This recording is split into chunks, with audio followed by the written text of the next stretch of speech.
नमस्कार। हाजिर हूँ आज द्वादश भाव को लेकर। आज हम द्वादश भाव पर डिस्कशन करने वाले हैं कि द्वादश भाव से हम किन किन चीज़ों का विचार करते हैं और किस प्रकार से करते हैं। द्वादश भाव हमारा व्यय और खर्च का भाव है। यह भाव हमारा हानि और नुकसान बताता है। विदेश यात्रा का विचार, मोक्ष और आत्मज्ञान का विचार, आध्यात्मिकता का विचार, कल्पना और जातक के अंदर उत्पन्न होने वाले जो विचार हैं उसका विचार भी द्वादश भाव से किया जाता है।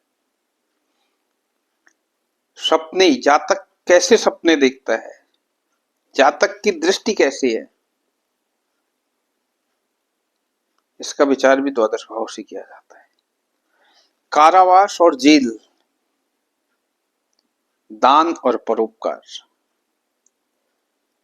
इन सब का विचार द्वादश भाव से किया जाता है।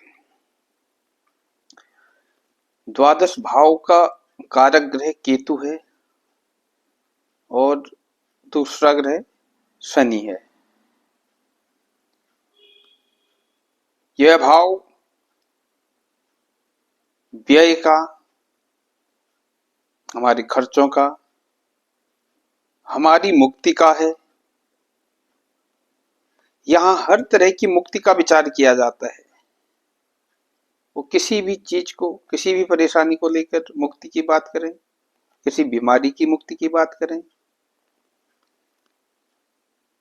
कर्जे से मुक्ति की बात करें, यानी जिस तरह की भी जो है मुक्ति शब्द जहां लग गया उसका विचार द्वादश भाव से किया जाता है। नींद का कम होना, नींद नहीं आना, मन की व्यथा, हमारे दोनों पांवों का विचार,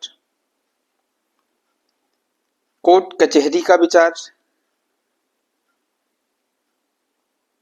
जेल यात्रा, बंधन योग का विचार, रोगों से छुटकारा, रोगों से मुक्ति, ऋण से मुक्ति, इन सब का विचार यही द्वादश भाव से किया जाता है।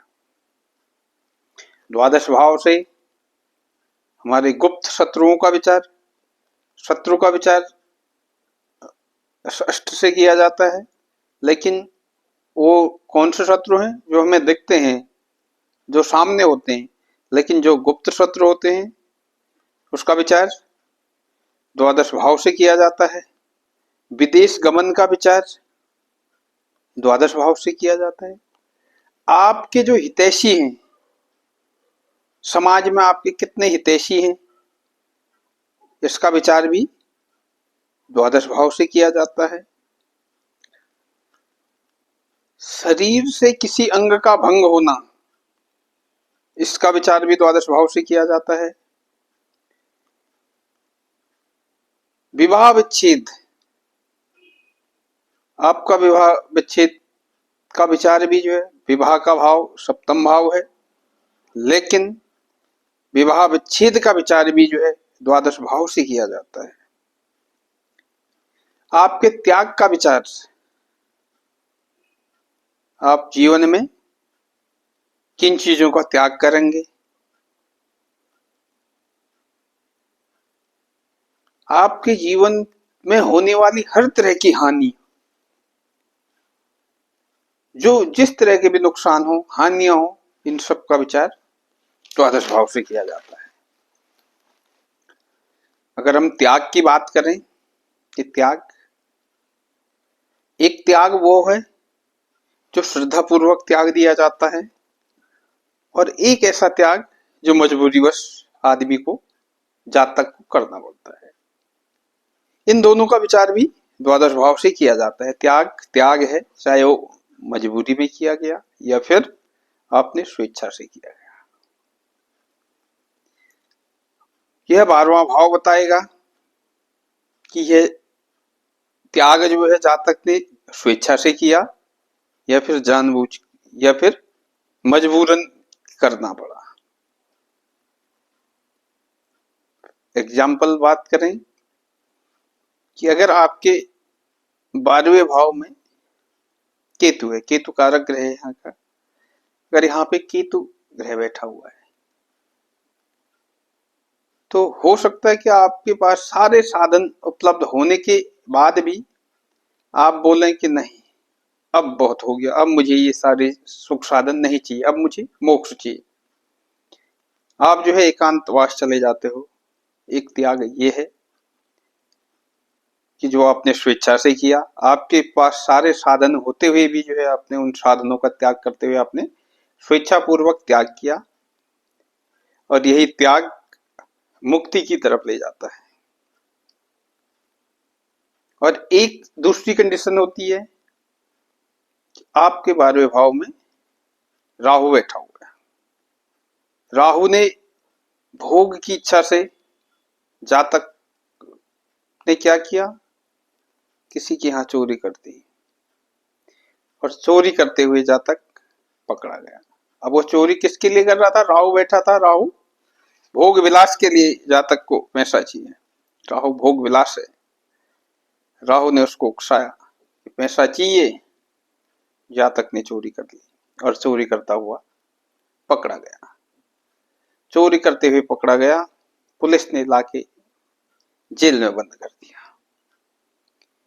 तो अब मजबूरन इन सब चीजों का त्याग करना पड़ा, जेल में जाना पड़ा, ये मजबूरी है। और एक केतु ने जो है स्वेच्छा से आप सब कुछ छोड़कर, सब कुछ त्याग कर आप जो है एकांतवास चले गए। आप जो है कहीं दूर पहाड़ों पर जाकर आत्मज्ञान के लिए जो है प्रभु भक्ति में लीन हो गए। तो ये सब हमें 12वां भाव बताता है।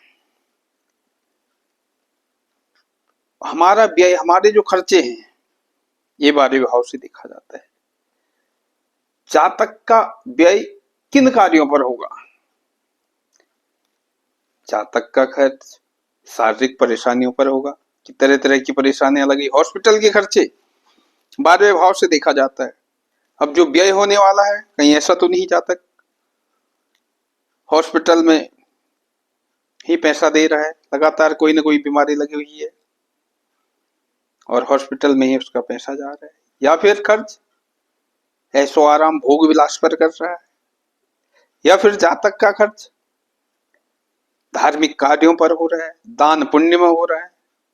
ये 12वें भाव की स्थिति, 12वें भाव में बैठे ग्रह ये हमें बताएंगे कि जातक की जो व्यय है वो किन चीजों पर होने वाले हैं। इसके साथ साथ 12वें भाव का स्वामी, 12वें भाव, जिस भाव के स्वामी जो है 12वें भाव में बैठा होगा, उसके अनुसार जो है, उस भाव के अनुसार, उस भाव में बैठे ग्रह के अनुसार जो है जातक उस चीज का व्यय नहीं अपव्यय करता है, बहुत अधिक व्यय करता है। मान लिया जाए आपके 12वें भाव में चंद्रमा बैठे, चंद्रमा हमारे मन के कारक है। अब ऐसा जातक क्या करेगा? मन का व्यय नहीं अपव्यय करेगा, यानी चीजों को बहुत ज्यादा बहुत ज्यादा बहुत ज्यादा सोचेगा, मन का अपव्यय कहेंगे। या फिर किसी जातक के 12वें भाव में मंगल बैठे हैं। अब मंगल क्या है? शारीरिक शक्ति है। तो ऐसा जातक क्या करेगा? शारीरिक शक्ति का जो है व्यय नहीं अपव्यय करेगा, बहुत ज्यादा शारीरिक परिश्रम करेगा, जिस कार्य से फायदा ना भी हो उस कार्य के लिए भी जो है शारीरिक परिश्रम करेगा।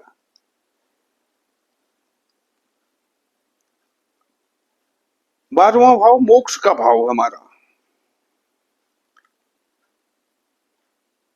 और जेल का भी विचार यही से किया जाता है, जेल का भी भाव यही है। जेल की सजा व्यक्ति को किसी ऐसे कर्म की वजह से होती है कि जो उसने कर्म किया हो। और मोक्ष क्या है? मोक्ष उस कर्म से मुक्ति है, बंधन से मुक्ति मोक्ष है। यानी जातक द्वारा किए गए पाप कर्म से निवृत्ति, जातक द्वारा किए गए पाप कर्म से निवृत्ति ही मोक्ष है। मान जाए किसी जातक ने अपने बुरी कार्य की वजह से जो है उसको सजा मिल गई, तो क्या कहते हैं हम लोग कि उसको जो है उसके कर्मों की सजा मिल गई। सजा मिल गई मीन्स जातक को पाप कर्म से मोक्ष मिल गया, निवृत्ति हो गई उसकी।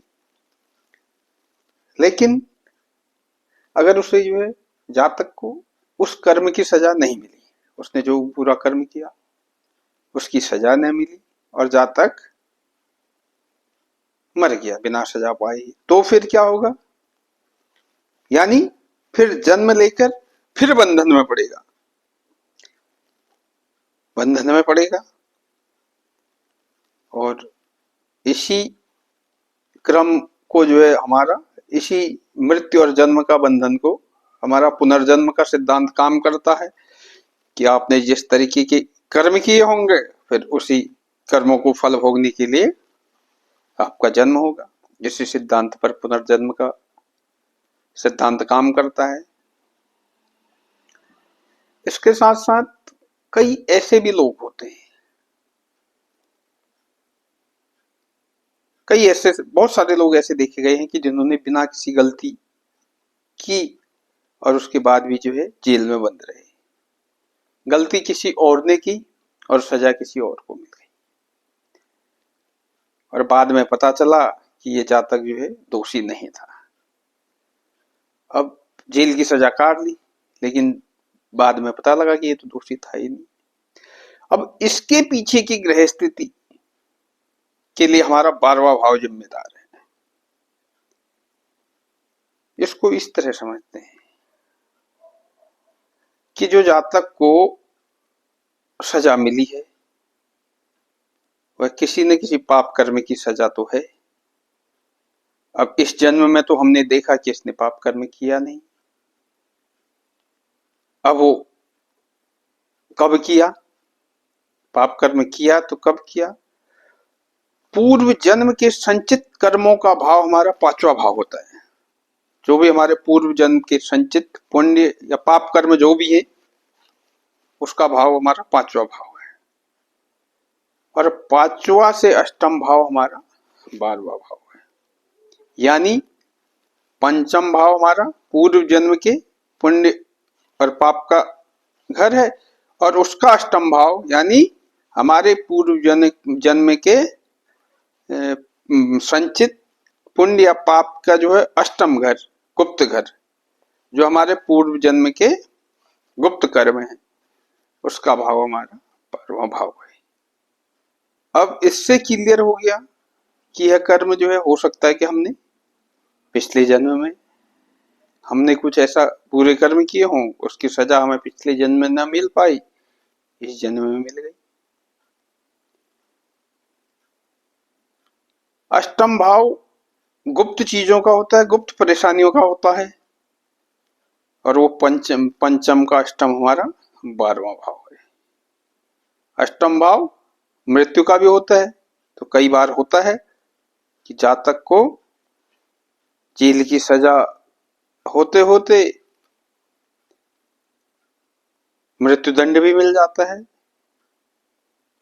अभी यह एक रिसर्च का विषय है कि किस जातक को जेल होने के बाद मृत्युदंड भी मिल जाता है और कईयों को नहीं मिलता है। उसके लिए जो है रिसर्च का विषय है, उस पर जो है रिसर्च करने की बात है कि कौन सा ऐसे जातक है, क्या ऐसी स्थिति है उनकी कुंडली में। इस पे हम बाद में डिस्कस करेंगे। दूसरी बात रही, पहली तो ये थी कि हमारा जो है 12वां भाव हमारे पंचम से पंचम का अष्टम भाव है। दूसरी बात कि हमारा जो अष्टम भाव है, अष्टम भाव का 5वां भाव क्या है? हमारा 12वां भाव है। अष्टम भाव हमारे गुप्त चीजों का है, उसका पांचवा भाव, यानी हमारे गुप्त चीजों के संचित, पिछले जन्म के संचित पाप पुण्य का भाव हमारा 12वां भाव है। पंचम भाव हमारे पितरों का भी होता है, यानी हमारे पिछले जन्म के कर्मों का भी हो गया और हमारे पितृ देवताओं के भी हो गया। तो यानी जो सजा जातक को मिली, अब हो सकता है कि उसके अपने कर्म हो या फिर उनके कुल में उनके पितरों द्वारा कोई ऐसा कार्य किया गया हो जिसकी सजा उसके पितर न भोग पाए, इस जन्म में जातक को मिली हो। क्योंकि ये हमारा सिद्धांत कहता है कि कई बार जो है अगर जातक के जो है दादा पिता इन लोगों को सजा न मिल पाए, उसके लिए जो है जातक जिम्मेदार होता है, उनका जब पुत्र जिम्मेदार होता है तो सजा जो है पुत्र को भी मिलती है। ये भी 12वें भाव में स्थिति ग्रहों की वजह से पता चल पाएगा कि भाई ये अब हमारे कर्म हैं या फिर हमारे जो है पूर्वजों के कर्म हैं, जिस कर्म की वजह से हमें जो है सजा मिली है। ये भी हमारा 12वां भाव बताएगा। 12वें भाव में स्थित ग्रहों की स्थिति बताएगी कि ये किसके द्वारा किया गया कार्य है। 12वां भाव हमारे नींद का होता है। नींद, यह भाव मोक्ष का भी होता है। अगर मोक्ष की बात करें तो हर तरह का मोक्ष, जैसे जब हम दिन भर के कार्य से जो है शरीर थकता है तो हम क्या होता है कि थकान से छुटकारा पाना चाहते हैं, यानी थकान से जो हम क्या चाहते हैं, मोक्ष चाहते हैं कि थकान खत्म हो जाए, मुक्ति चाहते हैं थकान से। और जब थका हुआ शरीर हम जो है लेकर नींद पूरी करते हैं, जब थका हुआ शरीर लेकर हम नींद पूरी करते हैं तो हमारा थकान से जो है क्या होता है, हमारे शरीर को थकान से जो है मोक्ष मिल जाता है, या ना निवृत्ति हो जाती है। और फिर हम तरोताजा होकर फिर नए दिन की शुरुआत करते हैं। जिन लोगों को नींद नहीं आती, जो लोग पूरी रात जो है नहीं सो पाते हैं, वे लोग कितने आतुर होते हैं कि उन्हें नींद आ जाए, कितने परेशान होते हैं नींद आने के लिए, गोलियां खाते हैं, तरह तरह के दवाइयां खाते हैं, लेकिन नींद नहीं आती। तो उन लोगों से पूछिए कि नींद का कितना बड़ा महत्व है। तो ये सोचने की बात है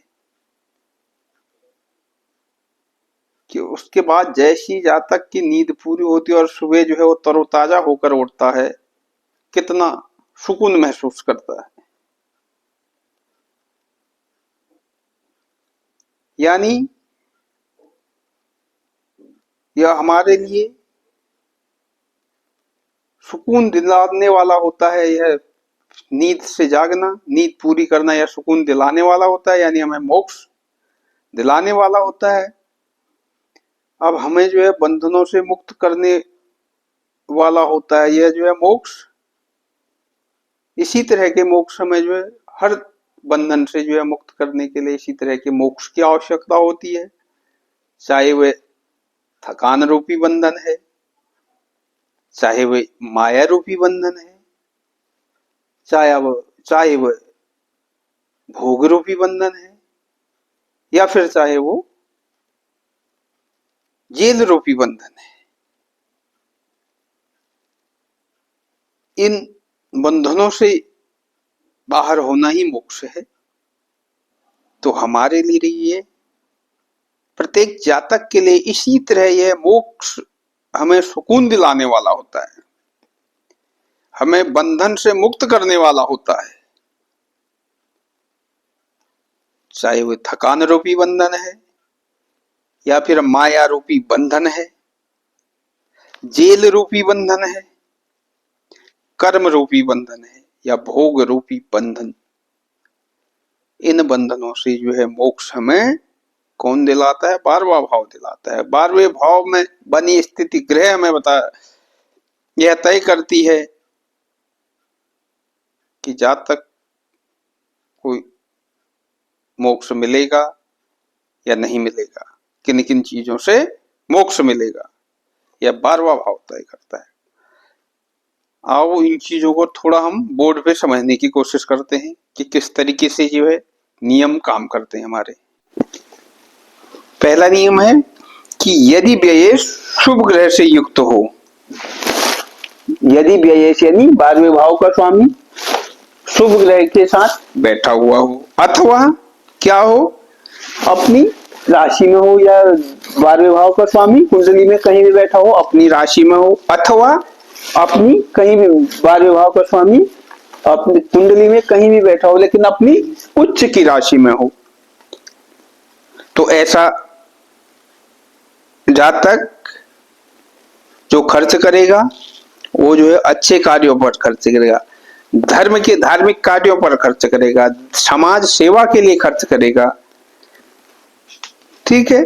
दूसरा नियम है कि यदि व्यय भाव का स्वामी कहा, द्वादश भाव का स्वामी कहां बैठा हो, पहले भाव में बैठा हो, चौथे भाव में बैठा हो, 7वें भाव में बैठा हो, 10वें भाव में बैठा हो, 5वें भाव में बैठा हो, या फिर 9वें भाव में बैठा हो, तो ऐसे जातक का अपनी स्त्री के साथ बहुत ही मेल मेलापक होता है और वैवाहिक जीवन बड़ी शांति पूर्वक जो है चलता है। अभी हमने पढ़ा था कि द्वादश भाव क्या कराता है, विच्छेद, विवाह विच्छेद भी जो है द्वादश भाव कराता है। अगर ऐसी स्थिति जो है द्वादशेष की है तो ऐसे जातक की अपनी स्त्री के साथ बहुत अच्छा रिलेशन रहता है, वैवाहिक जीवन में किसी भी तरह की परेशानियां नहीं आती। अगला नियम है कि यदि द्वादश स्थान में यानी 12वें स्थान में क्या हो, सूर्य हो, राहु हो, शनि हो या मंगल हो, द्वादश भाव में ये क्रूर ग्रह हो, पाप ग्रह हो, अथवा व्ययेश और क्या हो, द्वादश भाव में पाप ग्रह हो और व्ययेश द्वादश भाव का स्वामी कुंडली में जहां भी बैठा हो वो जो है अस्त हो जाए। 12वें भाव में क्रूर ग्रह पाप ग्रह हो जाए, क्रूर ग्रहों में से कोई हो जाए या फिर पाप ग्रहों में से कोई हो जाए, और जो द्वादश भाव का स्वामी है वो कुंडली में कहीं भी बैठा हो, अगर वो अस्त हो तो ऐसा जातक क्या होता है, ऐसा जातक का जो है ऐसा जातक कहते हैं नरक में जाता है, और फिर जब उसकी जातक की मृत्यु होती है तो नरक में जाता है और फिर उसके बाद दोबारा से जन्म लेकर फिर तरह तरह की जो है परेशानियों को भोगता है। अगला नियम है कि यदि द्वादशेष पाप युक्त हो, यदि द्वादशेष कहीं भी द्वादश भाव का स्वामी कहीं भी बैठा हो और पाप ग्रहों से युक्त हो और व्यय में पाप ग्रह की दृष्टि हो और यहाँ पे किसी पाप ग्रह की दृष्टि हो, तो ऐसा जातक क्या करेगा कि एक स्थान से दूसरे स्थान तक लगातार घूमता रहता है। द्वादश भाव हमारे विदेश का भी, विदेश यात्रा का भी है, तो ऐसा जातक क्या करेगा कि एक स्थान पे कभी भी टिक कर काम नहीं करेगा, जगह जगह जो है घूमता रहेगा और जीवन में जो है स्थिर नहीं हो पाता, और जीवन में स्थिर नहीं हो पाता जिसकी वजह से तरह तरह की परेशानियों को झेलता रहता है। अगला नियम है कि यदि द्वादशीश शुभ ग्रह की राशि में गया हो, द्वादश में भी कोई शुभ ग्रह हो या शुभ ग्रह की दृष्टि हो, यदि द्वादशेष 12वें भाव का स्वामी कहाँ गया हो, 12वें भाव शुभ ग्रह की किसी अच्छे ग्रह की जो है राशि में हो और द्वादश भाव में कोई ग्रह की जो है शुभ दृष्टि हो, तो अपने ही तो ऐसा जातक क्या करेगा, अपने ही देश के आसपास जो है घूमेगा और अच्छे जो है जॉब करेगा, उसको जो है बार बार ट्रांसफर करने इधर उधर जो है भटकने की जरूरत नहीं पड़ेगी। अगला नियम है कि यदि द्वादश भाव में शनि राहु के साथ मंगल हो। यदि द्वादश भाव में शनि और राहु के साथ मंगल हो तथा शुभ ग्रह की दृष्टि न हो तो जो है ऐसा जातक क्या करेगा, पाप कार्यों से जो है धन लाभ करेगा। यदि द्वादश भाव में 12वें भाव में शनि बैठा हो और राहु के साथ मंगल हो, राहु और मंगल कहीं भी जो है कुंडली में बैठे हो तो ऐसा जातक क्या करेगा, और मंगल हो तथा शुभ ग्रह की दृष्टि न हो, और उस राहु और मंगल पर शुभ ग्रह की दृष्टि न हो, या फिर द्वादश भाव में शनि पर भी जो है शुभ ग्रह की दृष्टि न हो तो ऐसा जातक क्या करेगा, पाप कार्यों से जो है धन लाभ अर्जित करेगा। अगला नियम है कि यदि लग्नेश द्वादश में हो, लग्न भाव का स्वामी द्वादश में हो और द्वादशेश लग्न में हो, द्वादशेश लग्न में हो और लग्नेश द्वादश भाव में हो, और क्या हो, शुक्र से व्ययेश का योग हो, शुक्र से व्ययेश का योग हो, शुक्र से जो है व्यय भाव के स्वामी व्ययेश का व्यय जहां भी बैठा हो उसका योग जो है शुक्र से हो तो धार्मिक कार्यों में धन का व्यय होता है। ऐसा जातक क्या करेगा, अपना जो धन का जो उसका खर्च होगा, जो व्यय उसके होंगे, उसके किस में होंगे, धार्मिक कार्यों में होंगे। दोबारा से नियम पढ़ते हैं कि यदि लग्नेश द्वादश में हो, लग्न भाव का स्वामी द्वादश में हो और द्वादशेश लग्न में हो, और शुक्र का जो है कहीं ना कहीं से जो है व्यय इसके साथ ही द्वादश भाव के स्वामी के साथ शुक्र का संबंध हो, या शुक्र लग्न में ही बैठ जाए या फिर शुक्र यहाँ बैठ के जो है लग्न को देखे, व्यय को देखे, तो ऐसा जातक के जो धन का जो व्यय होगा वो जो है हमेशा धार्मिक कार्यों पर होगा। तो इस तरीके से जो हम द्वादश भाव को समझा। अब आज के लिए इतना ही, फिर जल्द हाजिर होऊंगा। द्वादश भाव तो कंप्लीट हो गया, कुछ और नई सीरीज लेकर, तब तक के लिए नमस्कार।